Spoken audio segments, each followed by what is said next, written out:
Esta es la base de las Fuerzas Aéreas Británicas de Bentwaters.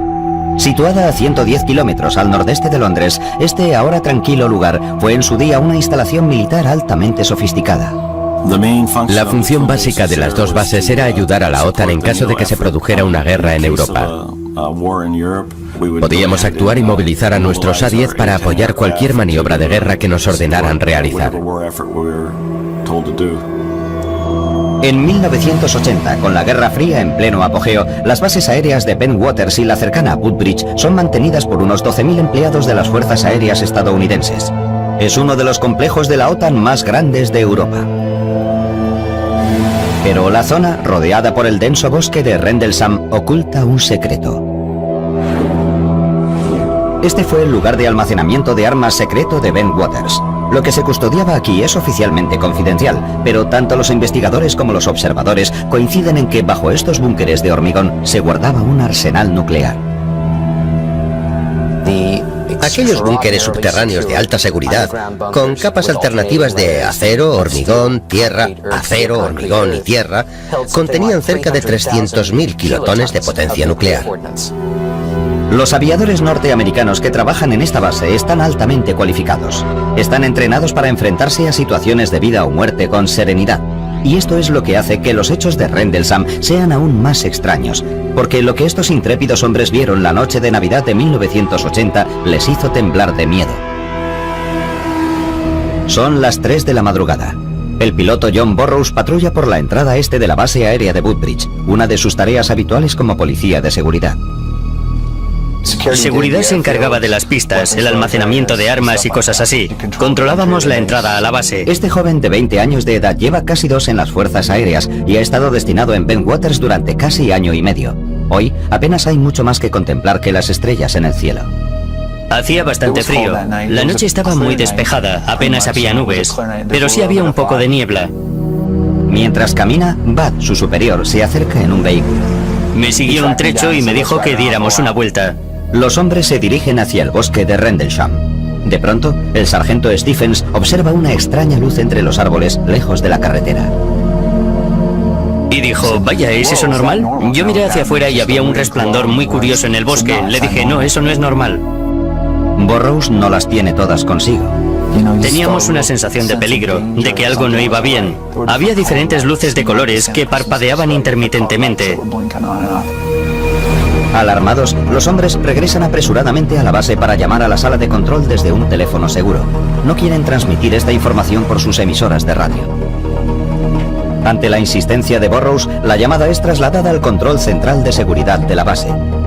El comandante que está al mando envía al sargento Jim Penniston, de 26 años, al lugar.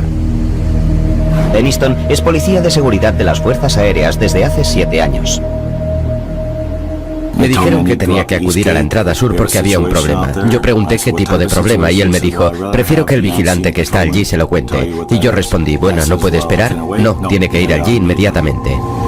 En pocos minutos, Penniston y su chofer llegan a la entrada este. Burroughs y Stephens dirigen su atención hacia el bosque. Vi unas luces multicolores, amarillas y rojas. Estarían a unos 200 o 300 metros. A simple vista parecía que se había estrellado un avión. Ese color tiene el titanio y el carburante cuando arden. Penniston vuelve a llamar a Seguridad Central y obtiene permiso para investigar un posible accidente de aviación. Si se trataba de un accidente, podíamos acudir a prestar ayuda y establecer un cordón de seguridad. Siguiendo el procedimiento habitual, el sargento Penniston intenta recopilar toda la información de Bud Stephens. Yo le pregunté, bueno, ¿has oído cómo se ha estrellado, Bud? Y él me dijo, no, no se ha estrellado, ha aterrizado. Stephens está demasiado asustado para colaborar en la investigación. Regresa a su puesto mientras Burroughs y Penniston continúan sin él. Poco después, salen rápidamente con el chofer y se dirigen hacia la misteriosa luz. Cuando la espesura les impide avanzar con el vehículo, Burroughs y Penniston siguen a pie. Caminan unos 50 metros y perciben fuertes interferencias en sus radios.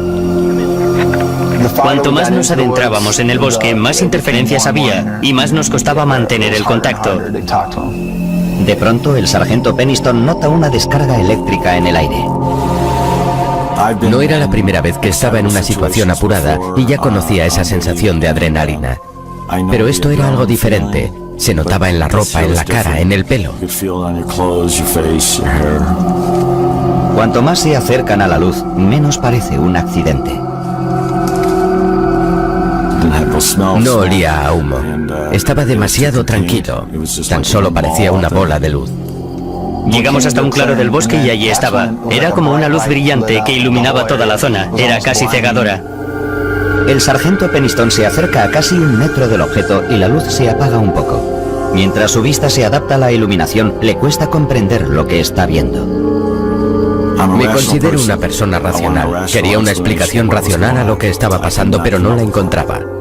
Peniston saca unas fotografías con su cámara militar. El objeto tenía forma triangular. Mediría unos 3 metros de ancho y 2,5 de alto. No podía distinguir la parte trasera de la delantera. No tenía motores por ninguna parte, ni cabina de piloto, ni nada por el estilo. El exterior del objeto era completamente liso. Entonces da una vuelta alrededor del objeto y apunta su descripción en un cuaderno. Estas son las notas que escribió aquella noche. Superficie de tipo desconocido. Identidad desconocida. No presenta tren de aterrizaje.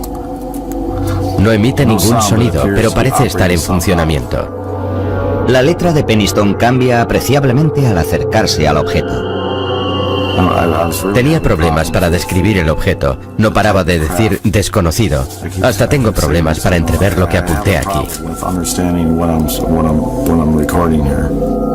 Cuando se acerca lo suficiente, extiende la mano y toca el objeto. El material del objeto era liso, como el cristal. Era cálido al tacto, pero no caliente. No había luces sobre la superficie. De alguna forma formaba parte del material del objeto. En la parte frontal del objeto, Peniston observa unos extraños símbolos. También los copia en su cuaderno. Eran como unas marcas. No eran números ni escritura. Habría unos cuantos, tal vez 6 símbolos que medían 1 metro de anchura. Yo no había sido entrenado para aquella experiencia. De pronto, el objeto emite una luz cegadora. Los hombres se ponen a cubierto.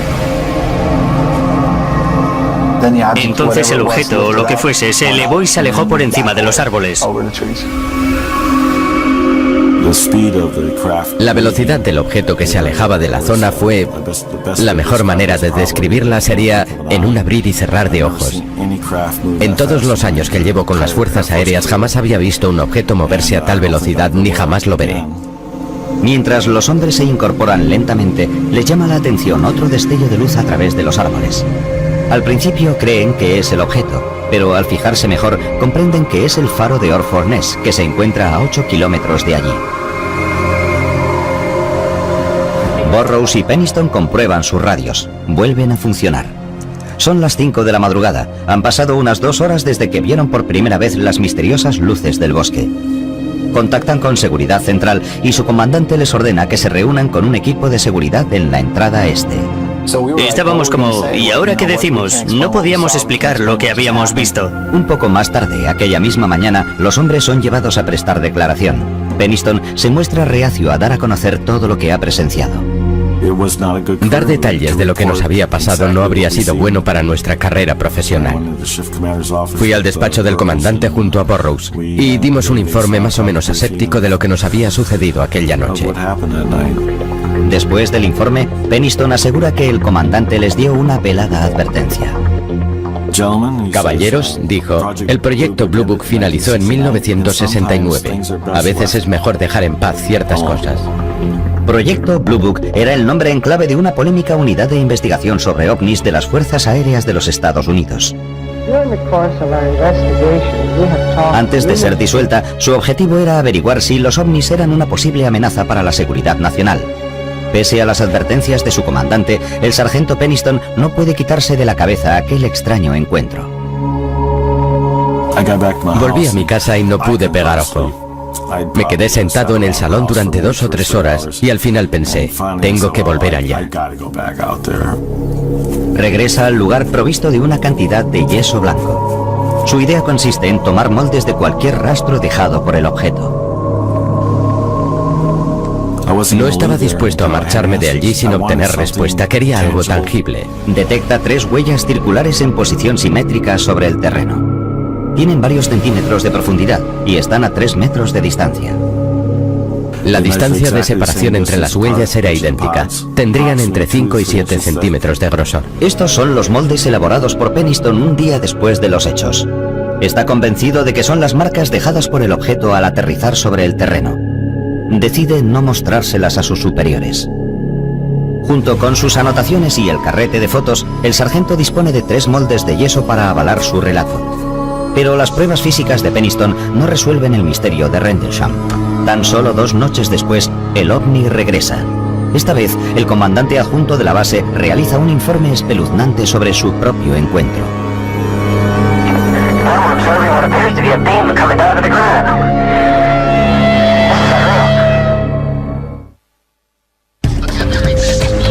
Finales de diciembre de 1980. Los avistamientos de objetos misteriosos en el complejo militar de la OTAN Woodbridge-Bentwaters han puesto nerviosos a muchos aviadores. Estos extraños encuentros comenzaron la noche del 25 de diciembre, cuando varios aviadores declararon haber visto luces poco comunes. A primera hora del día 26, 2 hombres aseguraron haberse acercado a escasos centímetros de un objeto que había aterrizado en el bosque cercano. Es la tarde del día 27. El comandante delegado de la base, teniente coronel Charles Holt, asiste a una fiesta en el club de oficiales. La fiesta se interrumpe cuando uno de sus hombres llega con aspecto agitado. Llegó y estaba pálido como un cadáver. Y lo cierto es que era una persona con aplomo. Anteriormente había sido marine. Nos dijo, ha vuelto. Nos miramos y repitió, ha vuelto, el ovni ha vuelto. Después de 2 noches de relatos inquietantes, Holt decide tomar cartas en el asunto. La policía pasaba más tiempo mirando al cielo que a los aviones que debía proteger. Ya era hora de poner punto y final a todo este asunto. Holt da instrucciones a un grupo de seguridad de 3 hombres para que preparen su equipo y le esperen en su despacho. En pocos minutos se dirigen hacia el bosque de Rendlesham. Cuando Holt llega, ya se ha establecido un cordón de seguridad alrededor del perímetro del bosque. Holt es informado de la situación y se le comunica que el ovni ya no es visible, pero los hombres perciben extrañas interferencias en sus linternas de alta potencia. Holt y su equipo preparan una cámara de alta resolución, un contador Geiger y un aparato de visión nocturna llamado Starscope. Me llevé mi pequeña grabadora personal. Suelo llevarla conmigo a todas partes para grabar lo que sucede. El equipo se adentra en el bosque. Estaba dispuesto a investigar y demostrar que todo tenía una explicación razonable y sencilla. Esta es la grabación que Holt realizó aquella noche.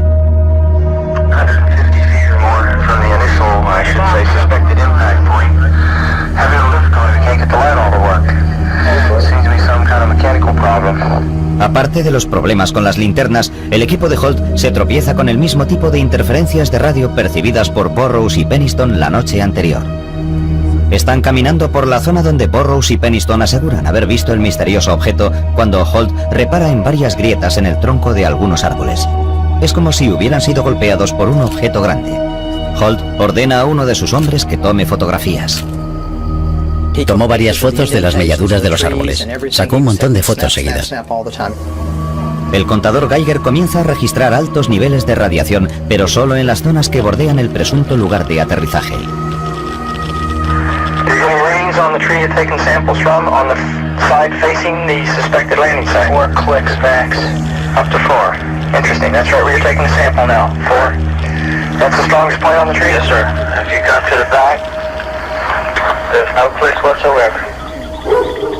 De pronto, unos sonidos hacen vibrar el bosque.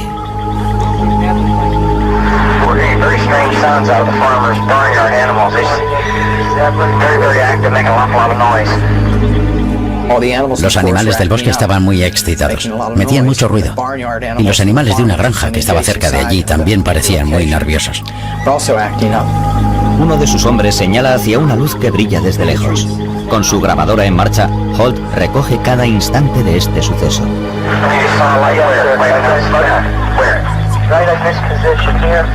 straight ahead in between the there it is again. Watch, straight ahead off my flash back there. So there it is. Hey, I see it too. What is it? We don't know, sir. Vimos un objeto rojo y brillante. Parecía un ojo. Sería la mejor descripción. Era rojo brillante y tenía un centro oscuro. Parecía estar parpadeando. We're about 150 or 200 yards from the site. Everything else is just deathly calm. There's no doubt about it. There's some type of strange flashing red light ahead. It's yellow. I saw a yellow tinge in it too. Weird. It appears that he may be moving a bit this way. Yes, it's brighter than it has been. Yellow. It's coming this way. It's definitely coming this way. Se movía entre los árboles horizontalmente, pero también verticalmente. En otras palabras, se movía en zigzag entre los árboles y goteaba. Yo lo definiría como metal fundido. Holt y sus hombres persiguen el objeto hasta una campa cercana. Conforme nos acercábamos, se alejaba. Se alejó de nosotros hacia la puerta del granjero y permaneció allí unos 20 o 30 segundos. Tal vez un poco más.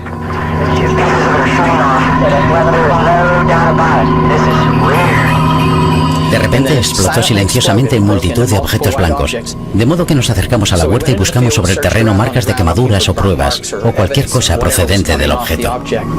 Los hombres no encuentran nada. Desde lo alto, el objeto da un repentino giro. Se acercó a nosotros a una velocidad altísima.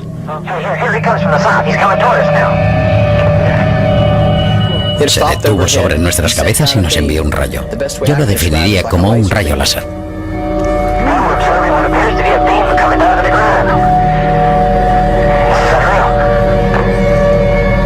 En cuanto a diámetro, era un rayo estable. Caía frente a nuestros pies y nos quedamos mirando asombrados. Y yo pensé, ¿será una señal? ¿Será una advertencia? ¿Nos estará amenazando? Y tan rápido como había aparecido, el objeto desapareció. El objeto se aleja rápidamente. El equipo, hipnotizado, lo observa mientras se desplaza por encima de la base y sigue emitiendo rayos hacia el suelo. Algunos creen que la luz se proyecta directamente sobre la zona de almacenamiento de armas de la base, donde supuestamente se guardan misiles nucleares.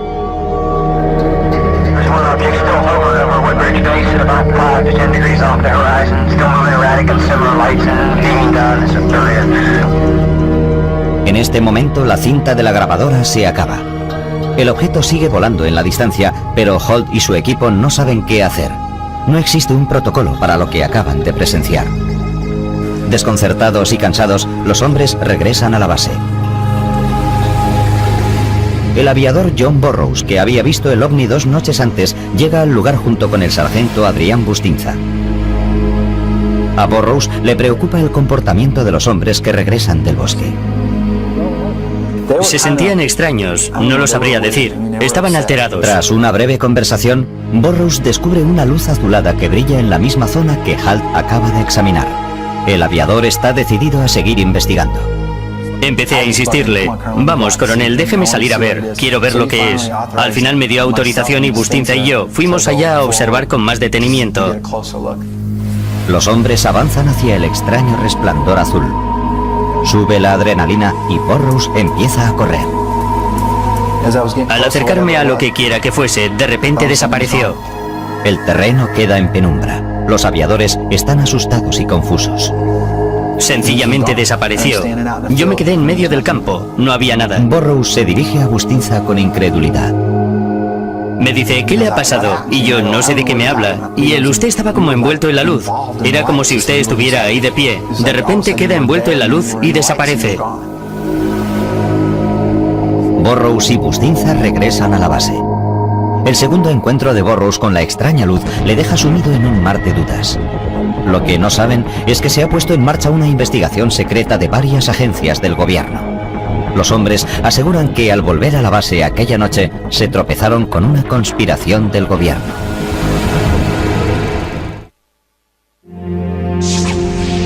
Enero de 1981.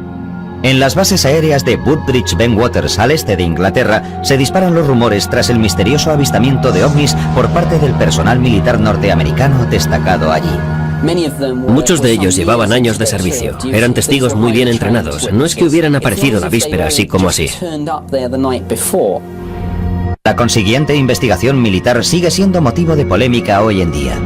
Aquellos que aseguraron haber visto el ovni creen que los militares estaban más interesados en controlar el daño que en saber la verdad. Lo que hizo nuestro gobierno a estas personas por mantener la discreción es vergonzoso.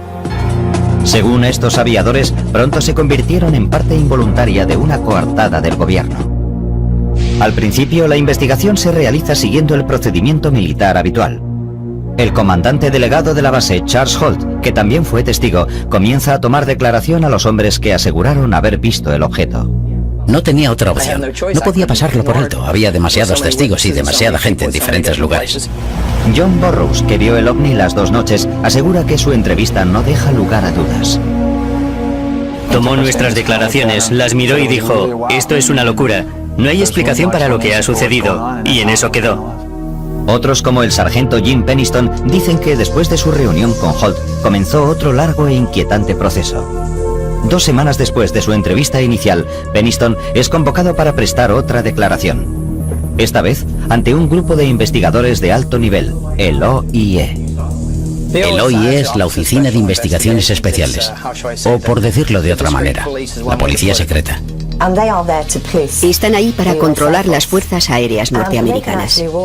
Pueden entrar en el despacho de un general e incluso arrestarlo. Tanto es el poder que tienen. Cuando Penniston entra en la sala, el ambiente es hostil. Comienza a declarar y muestra a los investigadores los bocetos y anotaciones de su encuentro. Según Penniston, el resto de la entrevista fue turbio. Al día de hoy, le cuesta recordar con exactitud las tácticas que utilizó el OIE para sacarle la información. Tomaron medidas extraordinarias para asegurarse de que estaba diciendo la verdad. Me pusieron pentotal sódico. Estoy seguro de que se lo permití.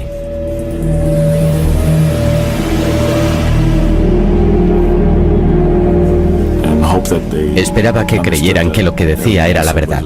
Pienso que les di mi permiso para que lo hicieran.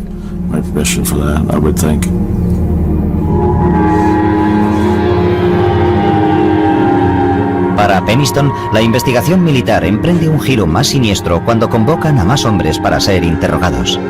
Poco después de los hechos, el sargento Adrián Bustinza, que había acompañado a John Burroughs al campo, es conducido a una habitación en el sótano de la base para ser interrogado. Incluso hoy, Bustinza se niega a hablar públicamente sobre los sucesos de aquella noche. Pero la escritora Georgina Bruni asegura que posteriormente le hizo varias confidencias. Le dijeron, escuche, lo que usted vio fue la luz del faro. Y él contestó, no, vi mucho más que eso. Y ellos, usted no nos está entendiendo, ¿no? Y lo retuvieron hasta que aceptó reconocer que lo que había visto era el faro. Entonces le dijeron, las balas son muy baratas, 10 céntimos la docena. Entonces es cuando él dijo, vale, fue el faro. Otros testigos también aseguran que les obligaron a cambiar su relato sobre el ovni. Nos dijeron que teníamos que tratarlo con confidencialidad absoluta. Y así fue, nunca hablamos de ello.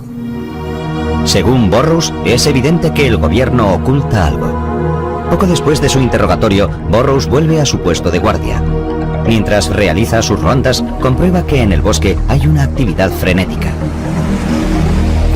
De Woodbridge salían vehículos hacia el bosque. Había helicópteros sobrevolando la zona. Algo estaba pasando allí. Lo que era exactamente no lo sé. El comandante delegado de la base, Charles Holt, también está al tanto de las actividades ocultas de la base. Me enteré por algunas personas que al día siguiente había llegado un avión lleno de gente y que se habían dedicado a investigar a fondo. Penniston y Holt aseguran que tomaron fotografías del misterioso objeto, pero cuando las imágenes vuelven del laboratorio, están veladas. La mayoría de las fotos estaban veladas. Me pareció muy extraño. Lo que yo creo es que velaron intencionadamente las fotos que hice. Estoy convencido. Incluso el teniente coronel Holt, el testigo de mayor rango, cree que los militares le ocultan algo. A medida que prosigue la investigación, le solicitan que redacte a máquina un informe basado en sus entrevistas con los demás testigos y lo entregue a sus superiores. Holt cree que este documento será compartido con el gobierno británico. Holt hace lo que le ordenan y entrega un informe bajo el título Luces Inexplicables. Escribe: los individuos informaron haber visto un extraño objeto brillante en el bosque. El objeto fue descrito como de apariencia metálica y de forma triangular. No es un informe definitivo. Muchos de los detalles faltan o son incorrectos y las descripciones a veces son vagas.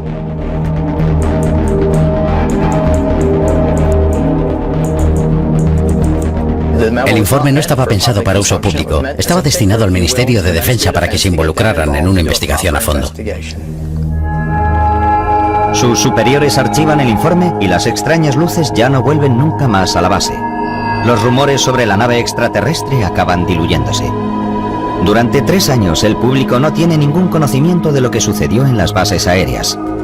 Pero en 1983 aparece un nuevo testigo con sorprendentes declaraciones acerca de un encuentro con un ovni. El misterio de Rendlesham se vuelve más profundo.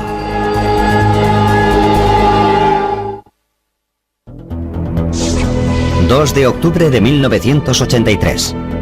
El periódico británico News of the World arrasa en kioscos con el titular «OVNI aterriza en Suffolk y es oficial». En el artículo se asegura que a finales de diciembre de 1980, un misterioso objeto impulsado por control inteligente invadió los cielos sobre la base aérea de Woodbridge Bentwaters. Pero lo más fascinante es que ofrece una prueba escrita, un informe oficial del gobierno que confirma los supuestos avistamientos. El documento había sido redactado por uno de los hombres que observaron el misterioso objeto, el comandante delegado de la base, Charles Holt. Emisoras de radio, cadenas de televisión, incluso la alemana y la japonesa. La zona estaba invadida por gente que quería conocer el verdadero relato. Desde aquel momento, toda la prensa del Reino Unido se hizo eco de esta historia durante una semana. El informe, titulado Luces Inexplicables, ofrece una breve descripción de los encuentros de finales de diciembre. En él se incluye la descripción realizada por Penniston de un extraño objeto que maniobraba entre los árboles, así como el relato de Holt sobre una luz roja parecida al sol en el cielo nocturno. Pero, ¿cómo se filtró esta historia al público? El documento, conocido como Informe Holt, salió a la luz a través de Larry Warren, un antiguo policía de seguridad de Waters. Su explicación es contundente. Quise forzar la situación para que se supiera todo. Él fue quien sacó a la luz pública este asunto. Fue a cuenta de la Ley de Libertad de Prensa que se desclasificó el llamado Informe Holt. Se divulgó esta información concreta. Y en cuanto se conoció aquel papel, ya no hubo forma de pararlo. Warren recibió por igual elogios y críticas por su franqueza. La historia que cuenta empieza como otras, pero el final es bastante más extraño. A finales de 1980, Warren era un policía de seguridad de 19 años destinado en Bentwaters. Según Warren, tras la medianoche del 29 de diciembre fue relevado del puesto y le ordenaron ayudar al coronel Holt en su investigación. Al llegar al claro del bosque, observa un grupo de militares que rodean un objeto brillante. El objeto estaba posado en el terreno. Parecía de una película de ciencia ficción, pero había algo vivo en ello. No tenía puertas ni ventanas. Era un objeto que cambiaba continuamente. Al acercarse a pocos metros del objeto, Warren dice que presenció una visión extraordinaria. Había varios oficiales y aviadores de cara al objeto y 3 pequeños seres brillantes de pie en la luz. Lo que él y los demás hombres observan en las cercanías son 3 figuras humanoides. Eran figuras independientes y daba la impresión de que fueran niños. Warren se da cuenta de que el oficial más antiguo empieza a comunicarse con los seres. Los cargos más antiguos parecían estar siguiendo un protocolo. Era como un procedimiento habitual. Warren es arrastrado lejos de la zona. No se le ofrece ninguna explicación de lo que acaba de ver. Al día siguiente, según sus palabras, es conducido a una sala con otros testigos para declarar. Recuerda un proyector de cine y 3 hombres trajeados. Nos mostraron varias películas de actividad militar ovni. Me imagino que serían de los años 40. Al igual que los demás testigos, Warren dice que cuanto más avanza el interrogatorio, más confusos son sus recuerdos. Lo siguiente que sucedió es como una serie de imágenes sin sentido. Warren recuerda que fue llevado contra su voluntad por unos hombres vestidos de negro que lo condujeron a un lugar subterráneo de la base. Recuerdo que me colocaron sobre una mesa. Había gente que me hablaba. Detrás había médicos y gente de las fuerzas aéreas. Tengo la imagen de una especie de cantina. Yo intentaba comer algo y estaba solo a la mesa. Son imágenes. Me las podrían haber implantado en la cabeza. Warren dice no saber si sus recuerdos son verdaderos o si aquellas imágenes le fueron implantadas por investigadores militares para confundirlo y distraerle de lo que realmente sucedió. Tras conocerse los sucesos de Rendlesham, las acusaciones de Warren ponen furiosos a otros testigos. Estos aviadores y oficiales exigen saber la verdad, pero el relato de Warren tiene muy poca coherencia. Todo esto nos sentó mal. Son unos hechos que realmente sucedieron, pero lo que él describió no se ajustaba a la realidad. Divulgar este tipo de detalles extremos era injusto respecto a la gente que estaba involucrada. Parte de estos hechos sí se corresponden con el relato de otros testigos presenciales. Warren, al igual que Charles Holt y Jim Pennington, recuerda haber visto un objeto reluciente en un claro del bosque de Rendlesham después de las Navidades de 1980. Pero Larry Warren es el único aviador que asegura haber visto formas de vida alienígenas.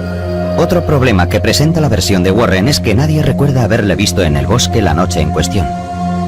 Nadie recuerda que estuviera allí aquella noche, ninguno. He hablado con todos los que tomaron parte, incluso los que se mantuvieron al margen, y nadie recuerda haber visto a Warren en ningún lugar, salvo en la base, entrenando. Warren se mantiene firme en sus convicciones. Jamás me ha importado mi papel en todo esto. Nunca he representado intencionadamente nada, ni he mentido, ni he intentado obtener algo de forma injusta. Las contradicciones que rodean el caso Rendlesham han sido frustrantes para los investigadores de ovnis. Hay muchos testigos fiables, pilotos entrenados para ser buenos observadores y permanecer tranquilos en situaciones extremas, pero las discrepancias entre sus versiones son demasiado llamativas. En los años siguientes, los investigadores luchan por desentrañar el misterio. En 2002, unos documentos desclasificados del gobierno arrojan nueva luz sobre aquellos misteriosos sucesos del bosque de Rendlesham.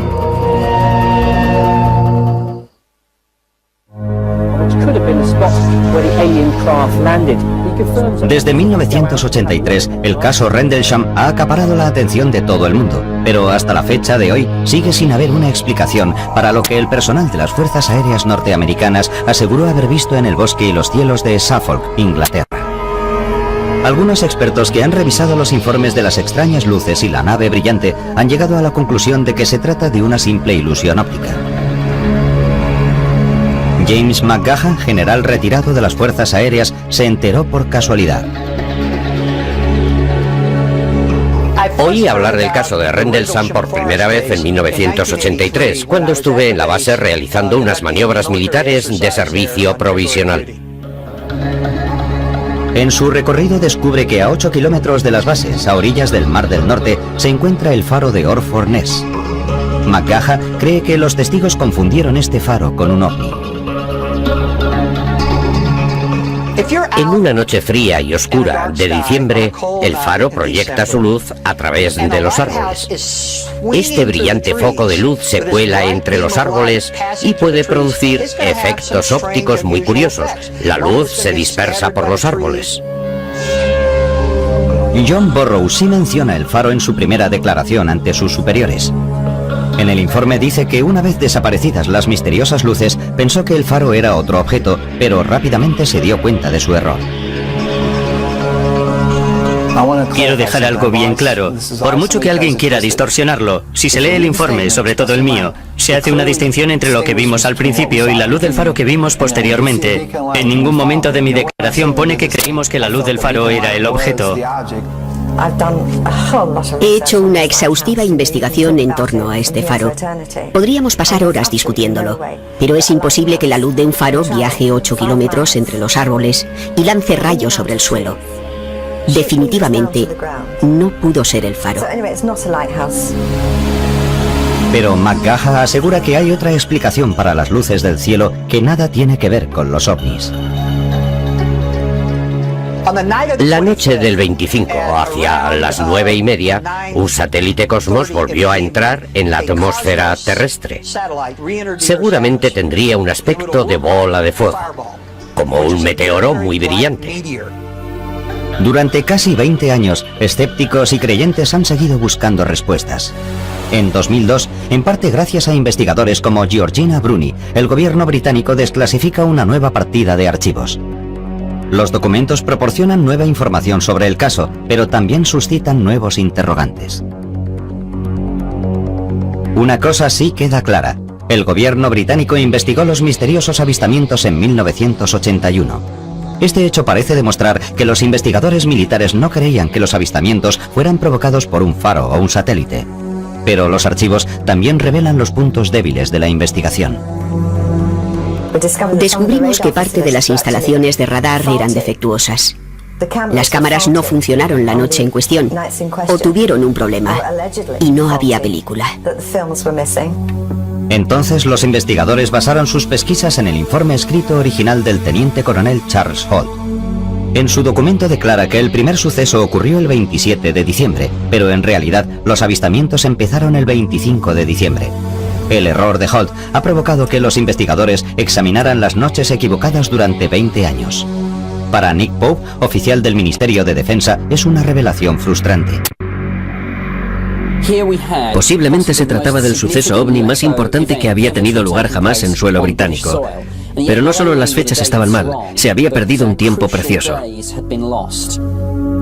Por otra parte, se han apartado muchos de los archivos desclasificados en 2002. Los investigadores confían en que los gobiernos británico y estadounidense faciliten más información, incluyendo las fotografías sacadas por el personal de las Fuerzas Aéreas la noche de los avistamientos. Estas son las únicas imágenes que quedan de la investigación. Muestran a las autoridades examinando el supuesto lugar de aterrizaje, pero no hay rastro de objetos extraños. La postura oficial de las Fuerzas Aéreas norteamericanas es que los sucesos no suponen una amenaza para la seguridad nacional. Para muchos, esta afirmación no es cierta. En la base se guardaban armas nucleares. Los informes de naves no identificadas tendrían que haber despertado la alarma entre los militares. Hubo algunos objetos que sobrevolaron la zona de almacenamiento de armas y proyectaron luces sobre el terreno. ¿Eso no es importante para defensa? Los escépticos se hacen la misma pregunta, pero en sus mentes retumba la respuesta de los militares. Los ovnis no visitaron el bosque de Rendlesham. Esto sucedió durante la Guerra Fría. Hay que comprender que la seguridad en las bases era bastante estricta. Cualquier cosa que pudiera suceder cerca de la línea de vuelo, donde se mantenían aeronaves de enorme valor táctico y económico, o en zonas de almacenamiento de armas, habría desencadenado una reacción inmediata en toda la base. Todo el mundo se habría levantado para responder a algo así, y desde luego eso no sucedió. Incluso Charles Holt, el comandante delegado, se siente frustrado en su búsqueda de respuestas. Sigo insistiéndole al jefe de escuadrón Morland, el oficial de enlace británico, para que me dé una respuesta. ¿Es que a nadie le interesa? Tengo la sensación de que es un asunto que han dejado abandonado, sin que nadie se haga cargo de ello. A pesar de que ellos siguen presionando al gobierno para que facilite más información, algunos investigadores creen que los archivos que faltan y los primeros errores cometidos en la investigación militar pueden hacer que el misterio de Rendlesham permanezca sin resolver. Esto es así en cualquier investigación. Si no se aprovechan las primeras 24 horas para recabar toda la información, las posibilidades de éxito se reducen rápidamente. El problema del incidente de Rendlesham es que se produjo durante el periodo navideño. Buena parte del personal de la base estaba de vacaciones. Creo que hubo un vacío en la toma de decisión. Para los hombres involucrados en el caso Rendlesham, la información recientemente desclasificada no es suficiente para dar carpetazo al asunto. Por ahora, poseen las escasas y misteriosas pruebas que quedan de su extraño descubrimiento. Los moldes y dibujos de Peniston, la grabación de Holt,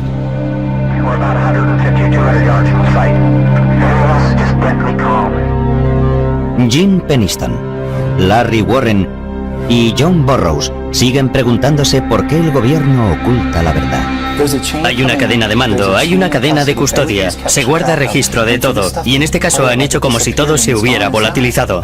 Creo que técnicamente nosotros también somos parte de la tapadera, seguramente porque dimos un informe inicial muy aséptico. Como solía decir John Lennon, una conspiración de silencio habla más alto que las palabras. Y eso es un hecho, y mientras pueda, seguiré insistiendo a la gente, y seguiré gritando a los cuatro vientos. Esto es lo que ocurrió. Juzguen por ustedes mismos. En Norteamérica todo el mundo ha oído hablar de Roswell. Aquí solo los investigadores conocen el caso Rendlesham, pero a mí me parece que este caso es mucho más importante que el de Roswell. Podría ser el suceso ovni más grande de todos los tiempos. Merece un lugar destacado, merece ser conocido por el público. La gente todavía me pregunta qué fue lo que pasó. No lo sé. ¿Qué fue? La verdad es que no lo sé. Ni idea.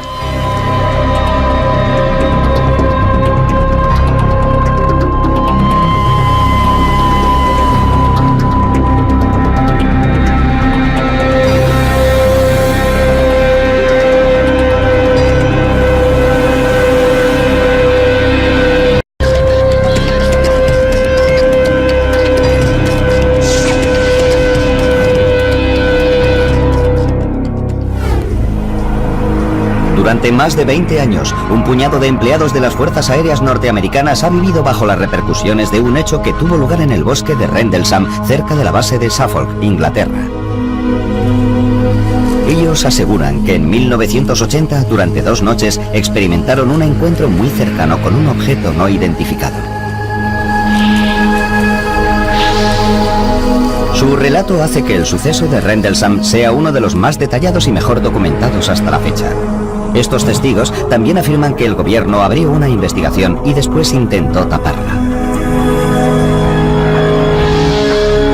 Este suceso tiene espeluznantes similitudes con un avistamiento producido casi 33 años antes, cuando una supuesta nave extraterrestre se estrelló cerca de una base militar de Roswell, Nuevo México. Ambos relatos están avalados por testimonios oculares de respetados oficiales, investigaciones del gobierno y documentos y pruebas clasificadas. Fue como el Santo Grial. Desde luego es el caso de ovnis más famoso de Gran Bretaña. No cabe ninguna duda. Es el Roswell británico.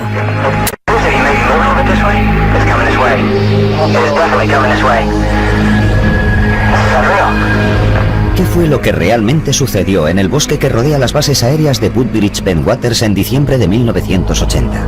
Si pregunta al Pentágono acerca de lo que sucedió en diciembre de 1980 en la base aérea de Woodbridge, le dirán que no pasó nada.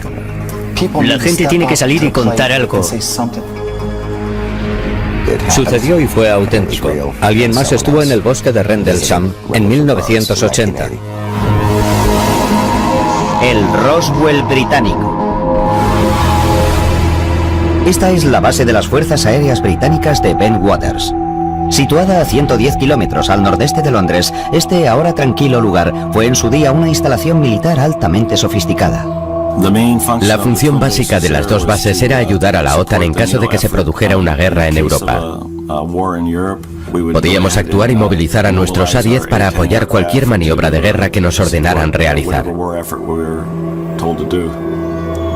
En 1980, con la Guerra Fría en pleno apogeo, las bases aéreas de Bentwaters y la cercana Woodbridge son mantenidas por unos 12.000 empleados de las Fuerzas Aéreas estadounidenses. Es uno de los complejos de la OTAN más grandes de Europa. Pero la zona, rodeada por el denso bosque de Rendlesham, oculta un secreto. Este fue el lugar de almacenamiento de armas secreto de Bentwaters. Lo que se custodiaba aquí es oficialmente confidencial, pero tanto los investigadores como los observadores coinciden en que bajo estos búnkeres de hormigón se guardaba un arsenal nuclear. Aquellos búnkeres subterráneos de alta seguridad, con capas alternativas de acero, hormigón, tierra, acero, hormigón y tierra, contenían cerca de 300.000 kilotones de potencia nuclear. Los aviadores norteamericanos que trabajan en esta base están altamente cualificados. Están entrenados para enfrentarse a situaciones de vida o muerte con serenidad. Y esto es lo que hace que los hechos de Rendlesham sean aún más extraños, porque lo que estos intrépidos hombres vieron la noche de Navidad de 1980 les hizo temblar de miedo. Son las 3 de la madrugada. El piloto John Burroughs patrulla por la entrada este de la base aérea de Woodbridge, una de sus tareas habituales como policía de seguridad. Seguridad se encargaba de las pistas, el almacenamiento de armas y cosas así.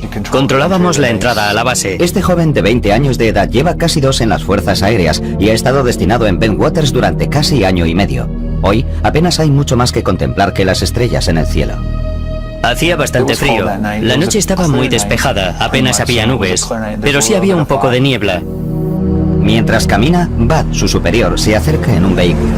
Me siguió un trecho y me dijo que diéramos una vuelta. Los hombres se dirigen hacia el bosque de Rendlesham. De pronto, el sargento Stephens observa una extraña luz entre los árboles lejos de la carretera. Y dijo, vaya, ¿es eso normal? Yo miré hacia afuera y había un resplandor muy curioso en el bosque. Le dije, no, eso no es normal. Burroughs no las tiene todas consigo. Teníamos una sensación de peligro, de que algo no iba bien. Había diferentes luces de colores que parpadeaban intermitentemente. Alarmados, los hombres regresan apresuradamente a la base para llamar a la sala de control desde un teléfono seguro. No quieren transmitir esta información por sus emisoras de radio. Ante la insistencia de Burroughs, la llamada es trasladada al control central de seguridad de la base. El comandante que está al mando envía al sargento Jim Penniston, de 26 años, al lugar. Penniston es policía de seguridad de las Fuerzas Aéreas desde hace 7 años. Me dijeron que tenía que acudir a la entrada sur porque había un problema. Yo pregunté qué tipo de problema y él me dijo, prefiero que el vigilante que está allí se lo cuente. Y yo respondí, bueno, ¿no puede esperar? No, tiene que ir allí inmediatamente.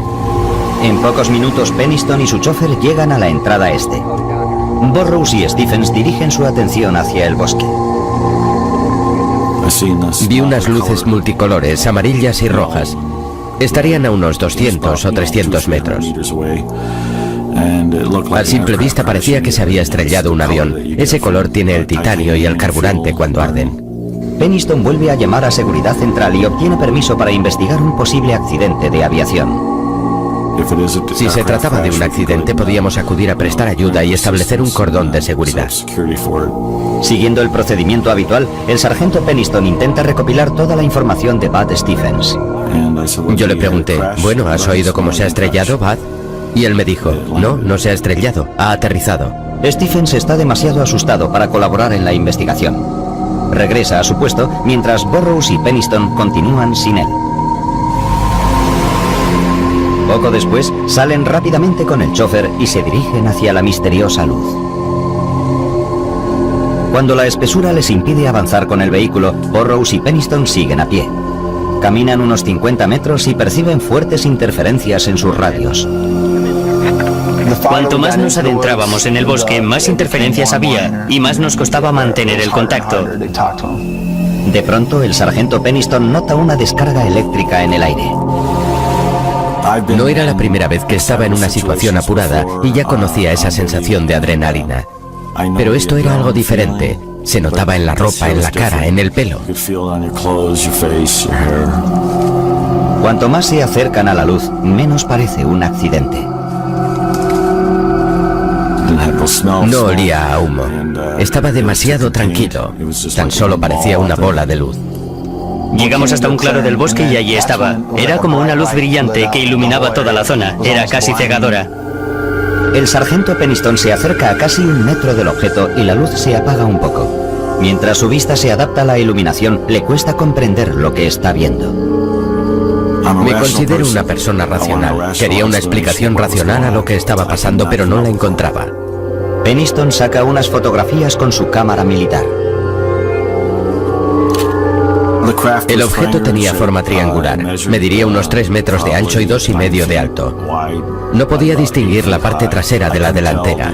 No tenía motores por ninguna parte, ni cabina de piloto, ni nada por el estilo. El exterior del objeto era completamente liso.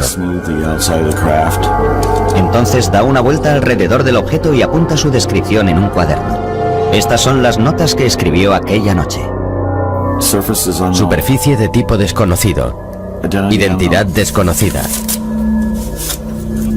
No presenta tren de aterrizaje. No emite ningún sonido, pero parece estar en funcionamiento. La letra de Penniston cambia apreciablemente al acercarse al objeto.